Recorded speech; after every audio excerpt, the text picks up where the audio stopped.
कर्क राशि वालों, 2 जून 2026 से देवगुरु बृहस्पति उच्च के होने वाले हैं और आपकी ही राशि जो है उस राशि के अंदर 12 साल बाद में देवगुरु बृहस्पति का प्रवेश होगा। तो चंद्र कुंडली के अकॉर्डिंग कौन सी चीज़ें ऐसी हैं जिनका आपको खास तौर पर सावधानी पूर्वक ध्यान रखना है।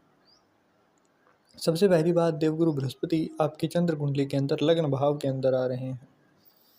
2 जून 2026 के बाद से आपको थोड़ा सा अपने वज़न के अंदर बढ़ोतरी होती हुई दिखाई देगी। इसके साथ साथ यहाँ पर जैसे ही देवगुरु बृहस्पति लग्न भाव में आएंगे तो आपको 1 साल के अंदर अपनी लाइफ के अंदर ना एक्सपीरियंसेस बहुत सारे मिलने वाले हैं, क्योंकि देवगुरु बृहस्पति वो ग्रह हैं जो कि जैसे कहा जाता है ना कि गुरु मारेगा भी तो भी सोने की छड़ी से मारेगा।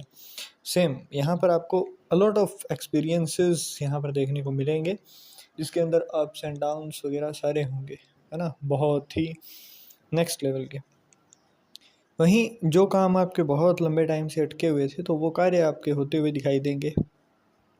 उन कामों के अंदर आपका अच्छा खासा जो है लाभ होता हुआ आपको दिखाई देने वाला है। इसके साथ साथ देवगुरु बृहस्पति लग्न से आपके पंचम भाव, सप्तम भाव और नवम भाव के ऊपर दृष्टि डाल रहे हैं।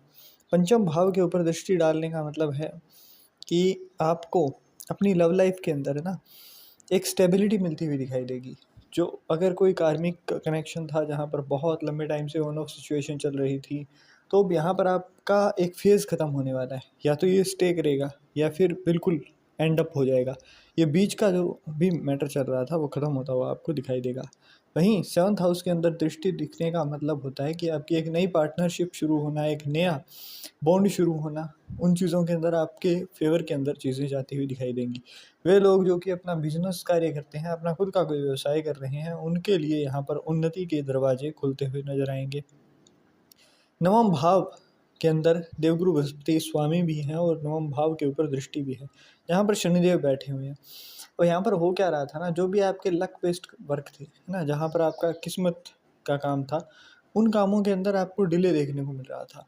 परंतु इस साल 2026 के अंदर 2 जून 2026 के बाद से आपको इन चीज़ों के अंदर राहत देखने को मिलेगी। देवगुरु बृहस्पति आपकी बड़ी ही कड़ी मेहनत जो आपने करी है, कठोर मेहनत के रास्ते से जो आप चल रहे थे और फिर भी चीज़ें डिले हो रही थी, तो उन कामों को अब करवाते हुए नजर आएंगे।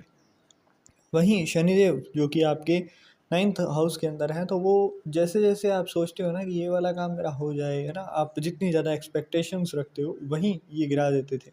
तो उस मामले में आपको थोड़ी शांति देखने को मिलने वाली है। अब सावधानियां क्या क्या रखनी है। सबसे पहली बात, देवगुरु बृहस्पति लग्न भाव के अंदर है और जस्ट नेक्स्ट हाउस के अंदर यहाँ पर केतु है। तो नेगेटिव टॉक्स करने से बचाव करिए। जितना भी कुछ भी बोलना है ना, आपको बिल्कुल पॉजिटिवली कहना है।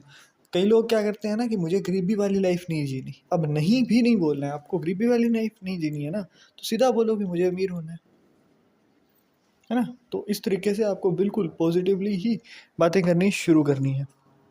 इसके साथ साथ में यहाँ पर देवगुरु बृहस्पति जो है वो 6ठे भाव के स्वामी हैं, जो कि लग्न भाव में बैठे हैं।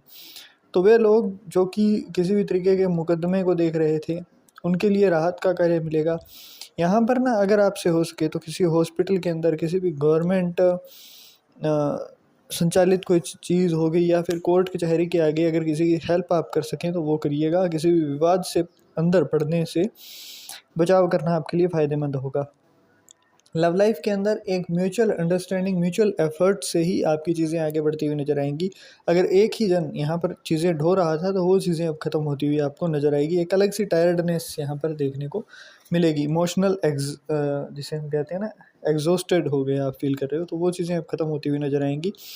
वहीं 9th हाउस के लॉर्ड जब लग्न भाव के अंदर आ जाते हैं तो वो कहीं ना कहीं, पहले क्या था कि 9th हाउस के लॉर्ड थे वो आपके 3rd हाउस के अंदर, 12th हाउस के अंदर थे, तो भाग्य कहीं ना कहीं खर्च हो जा रहा था, सुस्त था। अब जैसे ही लग्न भाव के अंदर आते हैं तो आपको अपने ही, है ना, अभी आगे आने वाले 1 से 2 हफ्ते के अंदर आपको अपने वज़न के अंदर बढ़ोतरी देखने को मिलना, अपनी हेल्थ के अंदर एक अच्छा कॉन्फिडेंस देखने को मिलना, है ना, अपनी पर्सनैलिटी को अलग तरीके से चेंज होते हुए देखना। ये 1 साल आपको बहुत कुछ सिखा के जाने वाला है। और नवम भाव का जो लग्न के साथ संबंध होना होता है कि अब आपको सिर्फ सोचना है और उस चीज़ के लिए कार्य करना है, जैसे कि आपको ये पहले से मिल चुकी है और आपको वो चीज़ें मिलने लग जाएंगी। यहाँ पर मैनिफेस्टेशंस का काम आपके लिए बहुत अच्छा रहने वाला है। जो भी चीज़ें आपके पास हैं उस चीज़ के लिए धन्यवाद अर्पित करना शुरू करो और अपने माता पिता है ना, दादी दादा वगैरह जो भी आपके पुरानी कोई भी धार्मिक परंपरा का उपयोग करते थे, उन चीज़ों को आपने अपने बिहाव के ऊपर शुरू करना है। जैसे कि आप किसी कुल देवी या देवता के मंदिर में हर साल जाते थे, जो भी स्पेशली कोई भी तरीके की पूजा विधि है ना, तो उन चीज़ों को आपने भी फॉलो अप करना शुरू करना है अपने एंड से। क्योंकि नवम भाव जो है ना, वो कहीं ना कहीं धर्म और धर्म से जुड़ी यात्राओं से भी भाग्य उदय करवाता है।